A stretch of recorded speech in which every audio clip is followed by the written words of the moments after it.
All right. Good afternoon, everyone. This is Rich Swerbinski with the Mortgage Collaborative and want to thank you all for joining us this afternoon for another installment of a session that we've been doing on a recurring basis now for the last 3 Tuesdays at this time, titled Strategies and Safety for a Phased Return of Employees to the Office, a topic that is certainly top of mind with our members as they begin to look at the landscape that lies ahead of us, hopefully one that is much more normal. Just a few bits of housekeeping here before I introduce our discussion leaders. We've muted everybody's lines, but want your interaction, so please feel free to do so via either the chat function or the Q&A box on the Zoom presentation.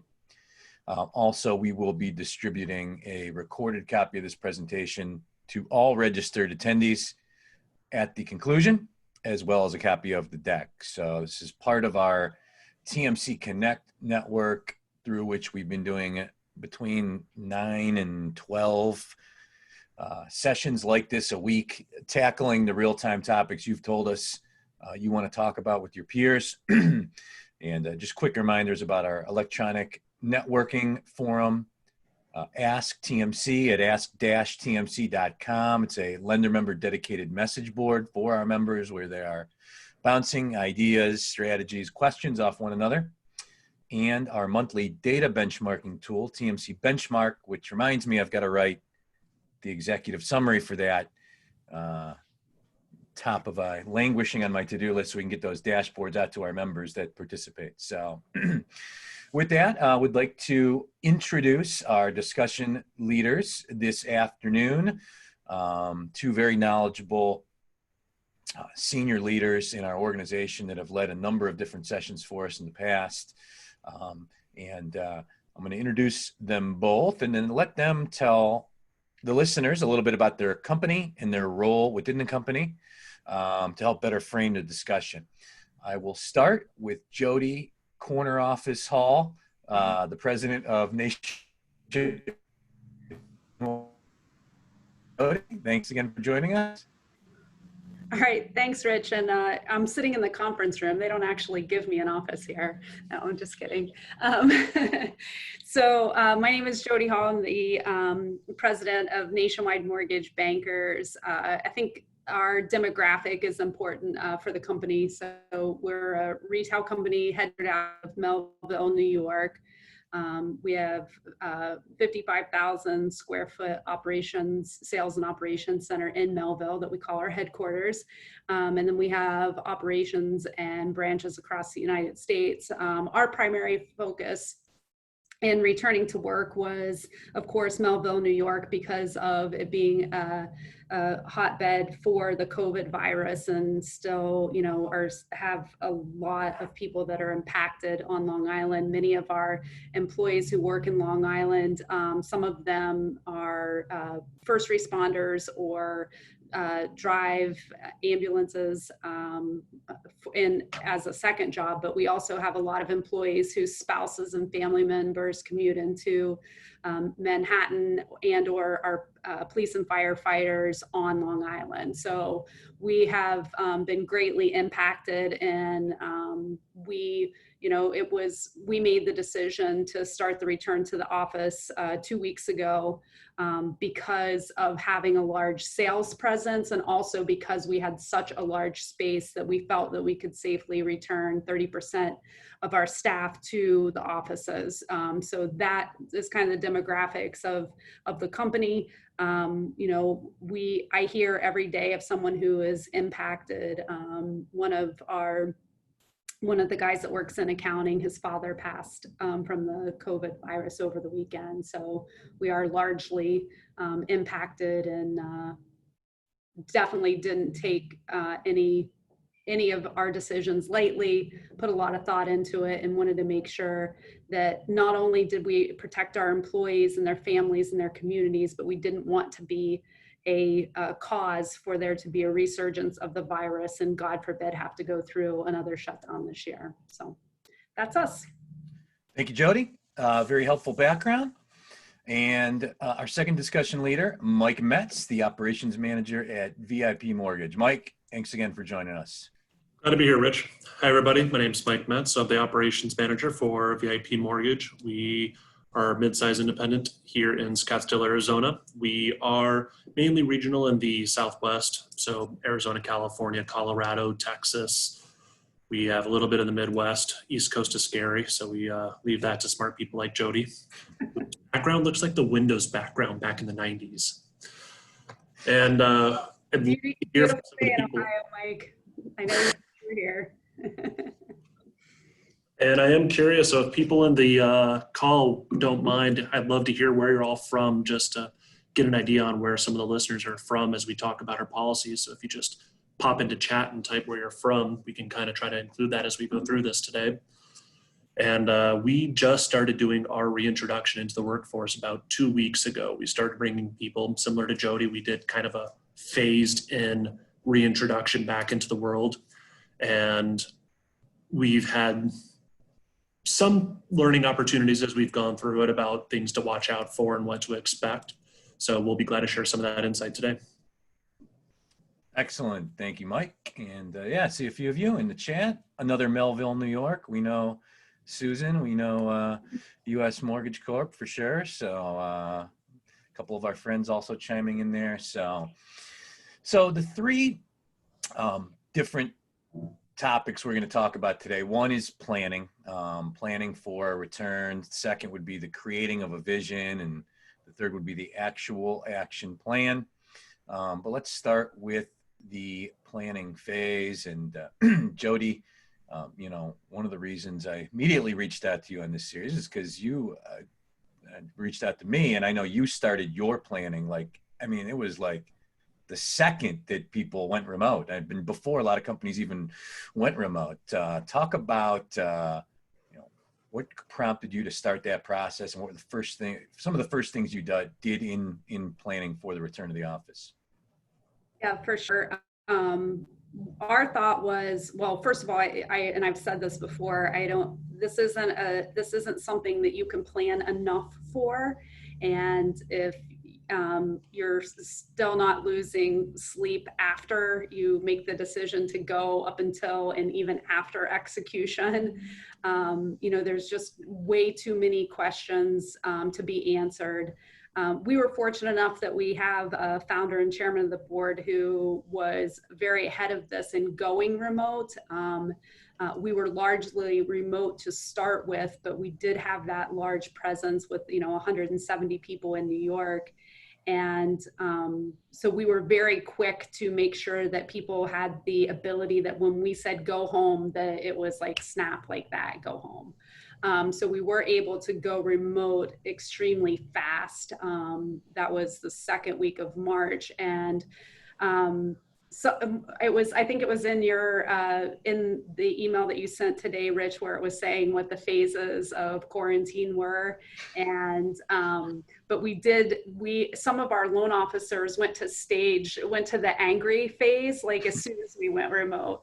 So maybe that is what prompted it for us to start planning so quickly upon the return. But with having that large sales presence there and having the need, and I'm the type of person that needs to be surrounded by people and get the energy and the feel off of the floor. And that constant interaction is why we started planning so quickly. If I had to do it all over again, I might have waited until Mike sent me what his plan was, so I could have cheated. It would have been a lot easier. So for all of you, if you want to make this, you want to do the Cliff Notes version of the planning, take Mike's, because he was extremely thorough. But it was in planning, you never can plan enough. You can never plan soon enough. You're not going to over plan for this. Something's going to come up at the last minute. And in order to make our employees feel safe and secure, so that they felt like they did have an option to return, we started planning that quickly and that thoroughly with every step of the process. And I would also say get involved with your building as quickly as possible. Our XR, who is our building manager in Melville, they have been on CNN and Fox News talking about the reopening of office spaces and doing it safely. And they were very integral in helping us get back quickly and feel safe with returning so quickly. Thanks, Jody. And Mike, your company, this is a strategic pairing of you two because your company, a little bigger, not nearly as affected by the pandemic where you're headquartered in Scottsdale. And you had a lot more of your employees that were already working remote. So talk a little bit about your initial thinking and, I know you heavily involved your employees in the return decision-making process.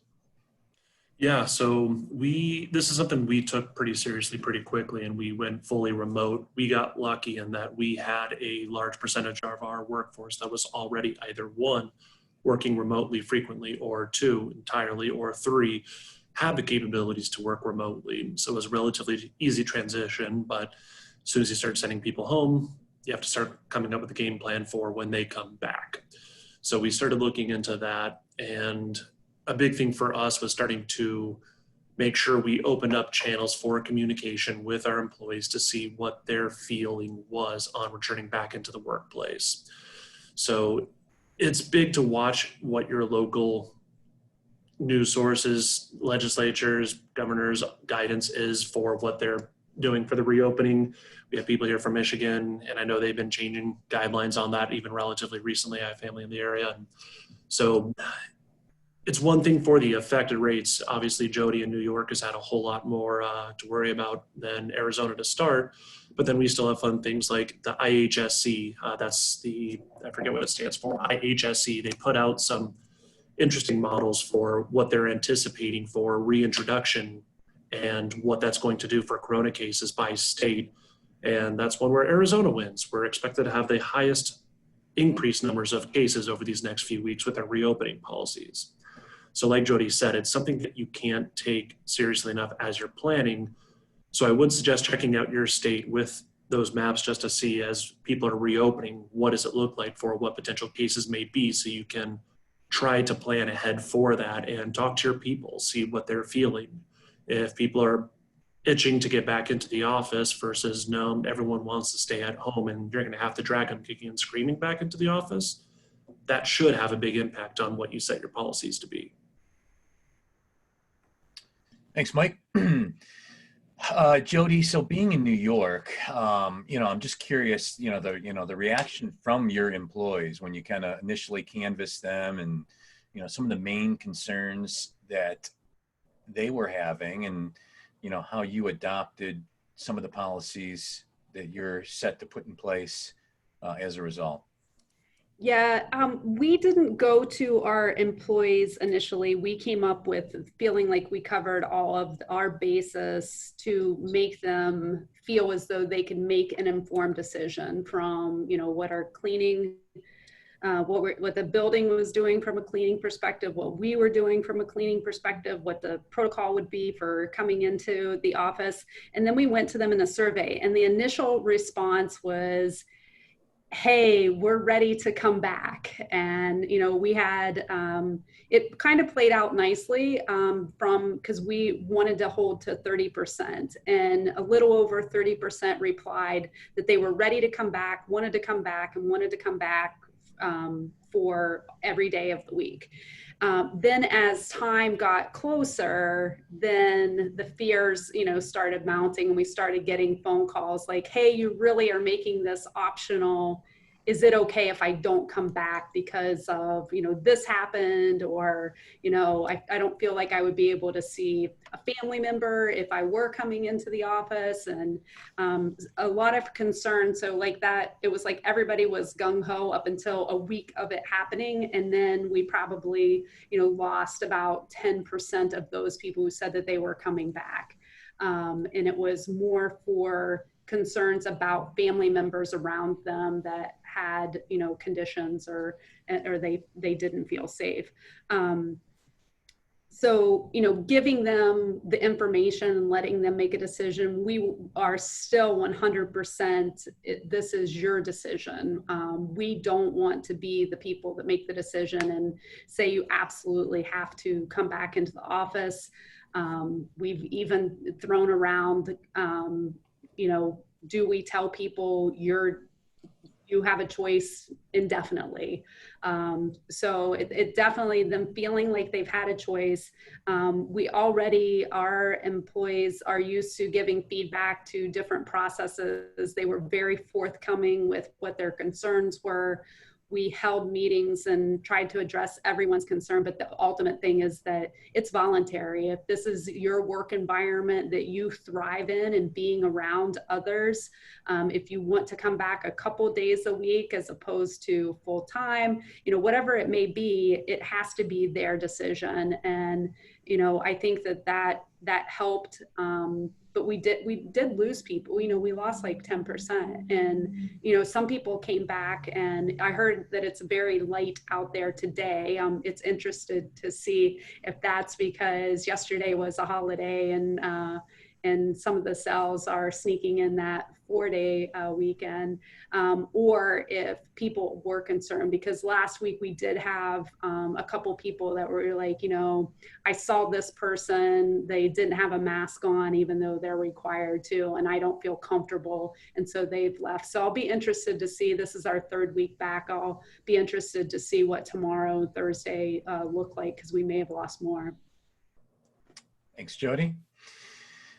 Mike, the clear best practice we've heard from the two of you and other members of ours is, at least with the initial phase of returning people, to make it optional, both from a comfort and a liability standpoint. And then as you begin to get that information back from your employees, I want to come back, I want to stay at home. It's not just as easy, right? It's just returning everybody to their cube, right? 4 people that want to come back might be the 4 people that sit right on top of each other. Some of the common areas. Talk about some of the stuff that you thought about regarding just the setup and the layout of your office. So one thing we did is, as Rich mentioned, we reached out to all of our employees and sent a survey for who would like to volunteer to come back into the office, communicate that vision, what the timelines look like, and what kind of restrictions you're looking to put into place, so that people can make a decision with their family on whether they want to start going back, or maybe without their family if they're sick of them by this point. We don't judge. But once they show that they want to come back, that is where we took a look at our seating maps. And if we measured to make sure that we had 6 feet in between our chairs, both between your neighbor and the person behind you, the person in front of you, but even just to go abundance of caution, if you had Daniel and you had David sitting next to each other, we would still reach out to both of them and say, hey, both of you have shown interest coming in on these days. Are you both comfortable sitting still within the same region, or would either of you like us to voluntarily reseat you temporarily? And very few people ended up taking us up on that offer. We did have a few, but we wanted everyone to feel comfortable if they wanted that opportunity to come back into the office so that they could have more space between them. And then from there, it was kind of thinking about the next steps, which is, okay, it's great for when you're sitting at your desk to have the social distancing and the safe space. But even the most hardcore people don't sit in their seats all day. You're going to get up and grab coffee, water, go to the restroom. So that's where we had to start mapping out some of those spaces. And I do highly suggest when you're communicating with people, open it up for questions, because they're going to think of questions that relate to your specific building, your area, that we can't help prepare you for. You may have a different lobby than we do that has different challenges that they're going to ask questions about. So you can think, oh yeah, of course, we're going to need that. We had to get those little ropes that you would normally use for a VIP area to help cordon off our front desk, just so that couriers coming in wouldn't walk right up to the desk of our receptionist and start putting their hands all over the place. So it's little small things like that that we would have never thought of, but the receptionist is like, whoa, hold on, I'm gonna need some extra space.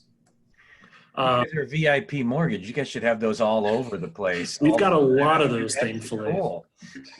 It came in happy for herding people through the office as we came back. So. Too funny. Jody, I know that, yourself, Clevelander, where those beautiful blue skies behind you from Cleveland. But many of some of the executives at Nationwide are remote. They're not local to New York. And, previously you guys had been commuting in to the home office. How are you going to look at that going forward? It is a discussion every day. I would commute every week to New York, had apartment in New York. I gave that up for not knowing what the rest of the year is going to look like. 50% of our executive staff live outside of New York and commute in typically 2 weeks out of a month. I am there almost every week. But none of us are commuting, and we don't have a plan for return. My next trip will be a drive out to take care of the apartment and figure out what the next steps are. So much so, our founder very much likes the face-to-face interaction, and the weeks that I wasn't there was like, why are you not here? Has completely done a 180. And it's like, I don't think that we need, we are communicating more than we were before. You become very deliberate in your communication because you can't just, walk down the hall and have a conversation. So I think that the communication is more purposeful than it was before. And it really is, as we continue to look to grow, those management roles no longer need to be in New York. They can be anywhere. So it definitely has changed the way that we have interacted in the past. And I don't know if and when it will go back. I don't think that it will be this year. Thanks, Jody. And yeah, every so often I'll get a call or an email from a recruiter like, hey, I know you guys got a lot of members. We're, looking for somebody to be filling, like in a couple of years ago, it was like, my first question would be, do they have to live in St. Louis or Cleveland or Miami or whatever they're asking? And it was always yes. And now it's almost always no. So definitely a changing mentality on that. Mike, VIP, you guys, 3-4 billion a year. You got to be just absolutely busting at the seams with volume right now. Always, you helped lead a session a couple weeks ago on like forecasting for the summer, staffing planning. And I think we all assessed on that call this summer is going to be busy as hell. How are you handling recruiting and training right now for what lies ahead? Busy as hell was my technical term for it. And that's a good summary for what people should expect.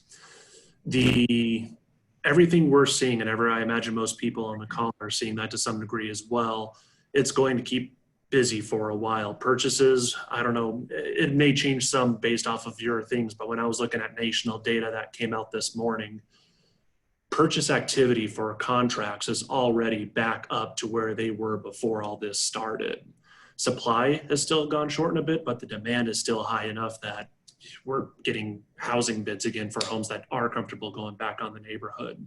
So while they're still expecting 2020 to be down 15% net, that's still another 5 to 10% increase in purchase activity from where you're at. And chances are you've still got more than enough refis that your LOs are just now starting to call back because they just now have the bandwidth again.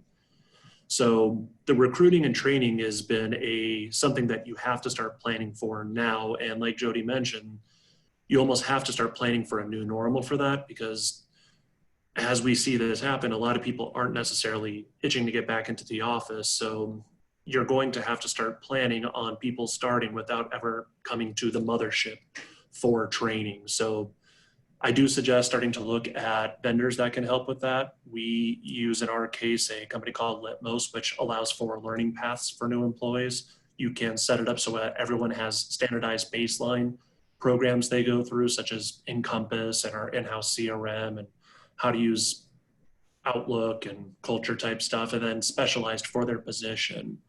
And have some of those resources available to help take some of that pressure off the managers of those departments, because they're going to be crunched for time right now, and training remotely is going to be even more difficult. And someone may be an expert at what they do, but trying to train someone for the first time over Zoom and show recorded screen shares it's a different beast. So I would suggest it's going to be kind of funky at first for everybody, but start to think through what that's going to look like, both for operations, then also for sales. Most loan officers will probably be tricky timing if they're switching right at the moment, but we have seen it. And that's something to think through as well, is how are you going to handle their transitionary loans? And especially in a case where you can't sit side by side with them and go over things like transfer of licensing and the new programs and getting their database ported over. Great point. One topic I want to get both your thoughts on, and I'll start with Jody, is documenting the plan. So important for so many reasons. Transparency, to have something in place for the next time something like this happens. Concerned or curious employees wanting to know the broader plan beyond, how it affects them. Jody, talk about the process you went through to document the steps and plan that you concocted, and anything specific that you did within that. Well, I think that, most of it was like three broad categories. It was what was the building going to require, so that we could adopt our plan to meet their standards, in addition to what the state requirements were. Then what was our cleaning protocol going to be? And then I guess it would be for the workspace, because having so many square feet, we were and only returning 30%, we just moved people. So logistics around that. And then what was the protocol going to be what was every single day going to look like? And part of the reason needing to document it is because no matter how many times you read over it, even until the day that we did return, we were changing based on feedback that we would receive, or we would jump on a best practices call, and we did research and went on webinars specific outside of the industry, because we wanted to hear from people that we felt like would have a better plan than we could possibly ever come up with, because I don't think that Mike or I either one thought that we were going to have to become experts on air quality in buildings, or where the hot spots were going to be and where would there be resurgence. So we all the executives and management, everybody would take a call, and we would get best practices, and we would continue adding to that plan and let it evolve, and like, oh, we didn't think about that, and adding to it. So that's why it was so important to document, so everybody knew where we were at any given point, so that it was much more concise in communication as saying, hey, we didn't think about this, what should we do? And then I also think, really that allowed us, and those of you can see the slide about leading with calm optimism. It allowed us, by having that documented, and I can tell you, I was scared to death at different times. I'm like, it's too soon. We didn't do this, we should do this. But having it documented allows you to be optimistic and lead with calm, and knowing if this happens, what are you going to do? If someone becomes infected that has been in the office, what are you going to do? Well, first of all, we need to know who's there, right? So you have to take attendance. You have to direct everybody into the same door. You have to take attendance. So if someone is infected, you can send everybody out for 2 weeks at home, and don't let people that would have come in contact with that individual. So not documenting that would have led to more chaos, and really, I feel, put fear into our employees. We have a great culture and relationship with our employees, and I feel like their faith in us and doing this right, if it wasn't well documented, if it wasn't well thought out, that we could easily lose that in our employees. So that's why it was so important. And even, having an infected employee, we do temperatures every day in New York. We also chose to do testing on the first day of return. And you question that, like, how much is too much? Make sure you consult with legal for what you can and can't do. Don't document anything to protect yourself from a HIPAA perspective. But we did testing, and we had employees that came back positive, but they never were in contact with the rest of the individuals in the company, and they couldn't return to work. So in hindsight, that was a good decision, but it's definitely one you worry about leading up to the fact. But had we not had the plan in place, would they have been walking around, with 70 other employees and putting them and, their families and their community at risk potentially? So you have to document it. You have to look like you have a clue, like you've been doing this all of your life, just so that you can keep the confidence in everyone around you. Thanks, Jody. Many great points there, including, just as Mike, this is regardless of your, in New York, where been hit the hardest, or Arizona. I don't know how the heat is not killing the virus by itself out there. Mike mentioned before the call was 96, and he actually classified it as nice and cool. But it's an anxiety-filled moment for employees, regardless of where you're returning to the office. And it's not just them, it's their families, people they come in contact to when they come home. And my guess would be, as a company that's trying to relieve employee anxiety, a very thorough yet well laid out documented plan is a big part of relieving that anxiety, right? Agreed 100%. It's something that I tell my people frequently in normal mortgage matters, is that all of us have what I call the silent majority in our employees. You'll have your very, very vocal people on both extremes of any situation, but then you'll have a large group of people who are somewhere in the middle, and they don't necessarily vocalize their concerns and fears. And especially with Corona, you'll have the people who thinks this is all one giant hoax, definitely letting you know that they believe this is all a hoax. You'll have the people who are, especially the ones who have been personally impacted, they're definitely going to let you know on the flip side that they're terrified of this. And then you're going to have a solid 70, 80% in the middle who aren't going to say a damn thing, even when you email out. And those are the people to keep in mind and why to document. And I had suggested in a previous call to do a short documentation for people so that they can have something to easily reference and approach and read. Or if you get someone who looks at an 8-page attachment, just says, I can't even handle this right now, it's too much anxiety even thinking about reading an 8-page document about COVID. And they're going to have the other people who are the flip side, and they want to know the detailed answers to every permutation they can think of. And those are the people that you want to still try to address and communicate with, which is difficult when you don't get any communication back. So that's the kind of challenge as a leader, is to try to think through, communicate with those who are willing to do a dialogue with you, and use that feedback to try to help and proactively communicate with the others. And, Simon Sinek always does a lot with start with why. If you try to explain the whys of we're doing this to protect everybody. We're doing this to protect us as a company, and explain the logic behind the decisions you as an organization are meeting. That's also going to help when you get those situations you didn't foresee. Those weird things on, we did a coronavirus testing, and we did it with a company that came to our office, and there were about 18 different scenarios that popped up that none of us thought about in advance. But thankfully, because we had explained, here's the logic behind what we're doing here, people are able to help make those micro corrections that everything went safely. Because we had 40 people RSVP for the coronavirus testing, we had 87 show up. So if people tell you nothing, that doesn't mean they don't care. They just haven't replied to the email. Thanks, Mike. Jody, you mentioned that you're testing employees, and I know a lot of our members, regardless of whether or not they're in New York or Ohio or Arizona or somewhere else, really are thinking about doing the same or are doing the same. What does the protocol look like on who's doing the testing, and what is the protocol if somebody tests positive? What does that all look like? Yeah, so we are only doing it in New York, not doing it across the United States.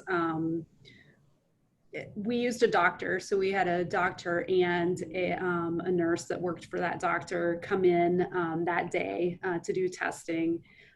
we had had a long dialogue with Oswald, who is a broker for our health insurance, them suggesting, they had quite a few webinars that we had been on, and they're like, hey, you know, make sure you run it through legal, you know, because you're going to want to know if people are actively positive, but you don't want to document things. That's even with taking temperatures.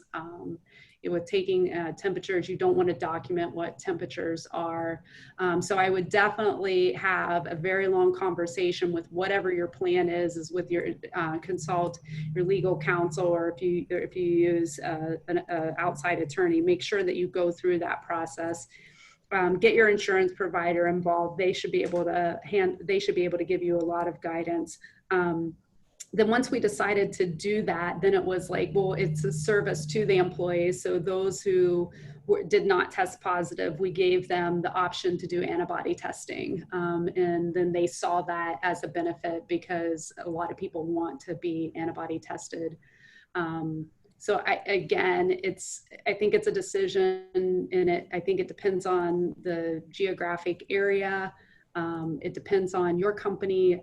It depends on, you know, there are just so many factors that play into that, but I definitely would get legal involved early if you are going to do the testing. Thanks, Jody. We have just a few minutes left, so if anybody has any comments, questions, best practices of your own, please feel free to share them. See one come in right now. The very vocal minority of people wanting to come back to normal are making waves. Did either of you have this happen? Mike, you're shaking your head vigorously. We also have a very vocal minority that definitely wanted to come back. I'd say the bulk of those were on the sales side for us, especially like LOAs, and then a few who have particularly chaotic home situations. And Jeff, definitely know where you're coming from on that. So that was where we did let them know, here's what the plan is and here's what the timeline looking before we started opening up. And that helped calm down some of their very vocal hand raising, just to know that there was an action plan and a timeline in mind for when they'd be able to start coming back. And that is where we had the fortune in our office that we have enough space that I was able to kind of do separate spaces for the more spaced out people, the operations side, kind of on the south side of our building where, okay, there are no outside people. Everyone is more concerned but wants spaced out, being able to come out. And then on the north side where we have the sales more prevalent, we had it to where, okay, you can't have an external visitor if they follow these guidelines, go to this specific conference room to meet with someone from the sales side in that specific conference room with all the proper PPE and masks and protocol, and allowed more of the sales side to come in and start getting that itch out of their system to meet with people when they need to. Because some clients do still want to meet face-to-face even in the new reality, which is a surprise factor for me. And you try to accommodate, but at the same time, you have to look out for the wellness of everyone. So does that hopefully answer your question, Jeff? Yeah, TMC benchmark data this month. It's that group is, I think, people married between 5 and 15 years with 2 or more children under 10. Those are the people I think that are dying to get back in the office. So just a few minutes left. I ask you guys just for some final words of wisdom for the group before we wrap up. Jody, I'll start with you. Yeah, I would just say, you know, you're going to get a lot of resources that Mike has forwarded over and we forward over to TMC to share. I will say, on now being 2 weeks past it, I definitely had much greater anxiety leading up to the go live date. Part of that might have been my lack of control because I'm not in New York. So I couldn't control every single piece that happened and had to rely on others. But I will say, I think that we had an extremely successful return. I think it was successful because of the buy-in of the employees very early in the process and really having a clear understanding of, like Mike said, the why. And, you know, we were probably have been much more, it's like, no, you're not bringing anyone into this building as a visitor. If you need to meet someone, then you're going to follow that. But, you know, really getting everyone's buy-in, and people started, you know, because they knew what the rules were, they started policing each other. So I would say, you know, on the other side of it, I'm much more relaxed and comfortable. Still a little bit of nervousness because I don't want there to be a resurgence, but do the planning, use the resources, and you know, it'll be okay. We have to have some type of environment where employees get to choose where they want to work, where they thrive. And I think that you can have a safe and successful, at least partial return of your employees. Thanks, Jody. And Mike, to wrap up, some final comments from you. Yeah, so some of the stuff that we kind of saw after the fact, in case that helps with people as they're planning. One, we did do a deep clean of our carpets, and we did get the air quality tested. Whether those are actually effective is beyond me. That's for smarter people than me and like OSHA, but talking to clients, or employees rather, as they've come in, they did find that very reassuring. And when we've talked to people at the branches doing a deep cleaning, make sure to communicate the things you guys have done or are doing. And that does help reassure people. Out of our corporate office, we have about 150 people normally here. We ended up having about 10% want to start coming back, just so you can kind of use that for planning if your company ends up similar to us. Branch level, so far we've had 3 branches reopen, about the same stat, about 10% so far. And trying to think of anything else. I think that's most of the big stuff. Yeah, and as Jody mentioned, Mike's forwarded the first 2 iterations of this session, a couple really good documents that we've talked about during the course of this session.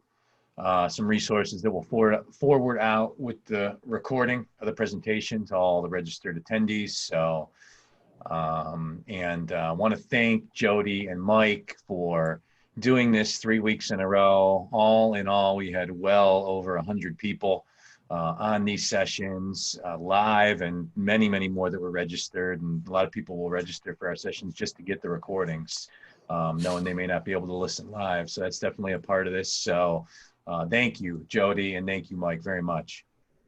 Thank you, Rich. And I forgot to say happy birthday to TMC. That's right. 7 years. 7 years for TMC. Congratulations. Hard to believe. So good stuff. And to our attendees, thank you very much. Not lost on us how busy it is. First day back after a long weekend. Really appreciate you taking some time out with us, and I hope to see you again soon on one of our upcoming calls. Thanks, and have a great afternoon, everyone. Thank you. Everybody, including people watching this in the future.